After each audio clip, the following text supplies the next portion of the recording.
Bharatiya Janata party వాస్తవంగా బెంగాల్లో అధికారంలోకి వచ్చింది. దరిద్రం ఏంటంటే ఇప్పుడు ప్రచారం ఏం చేస్తున్నారు, బీజేపీ వాళ్ళు ఎక్కడో దాడులు చేస్తున్నారు. బీజేపీ వాడు ఎక్కడా దాడి చేయట్లేదు, ఏజెండా పట్టుకుని ఎవడి మీద దాడి చేయట్లేదు.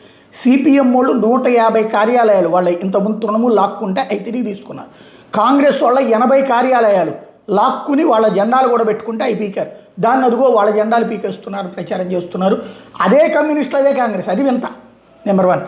నెంబర్ 2 వచ్చేటప్పటికి ఎవరైతే మీ పెళ్ళాలని పిలుస్తాము, మీ కూతుళ్ళని రేపులు చేస్తాము, మిమ్మల్ని మంటలు చేస్తామన్న వాళ్ళని ఆ ఏరియాకి సంబంధించినటువంటి పబ్లిక్ తిరగబడి బాధారు. దాంట్లో బీజేపీ సానుభూతిపరి కూడా ఉండొచ్చు. అంతవరకే.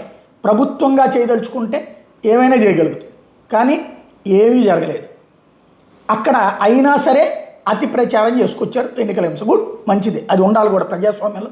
అట్లా మీడియా హైలైట్ చేయకపోతే కష్టం. అది పక్కన పెడితే ఇప్పుడు 3 భారతీయ జనతా పార్టీ కార్యకర్తలు చచ్చిపోయారు, చంపేశారు. సిఆర్పిఎఫ్ వాళ్ళ మీద కాల్పులు జరిపాడు తృణమూల్ కాంగ్రెస్ నాయకుడు.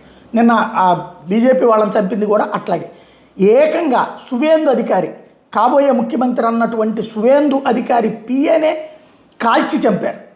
ఇది దారుణాతి దారుణాలకెల్లా అయినటువంటి అంశం. ఏదైతే రాబోయేటటువంటి రోజులలో ముందు ప్రభుత్వం ఏర్పడేలోపే హింస చేసి వీళ్ళ సంగతి తేల్చే ప్రయత్నంలో ఉన్నారు. మరి బెంగాల్లో అరాచకం చేసింది ఎవరు, చేస్తుంది ఎవరు? Still no.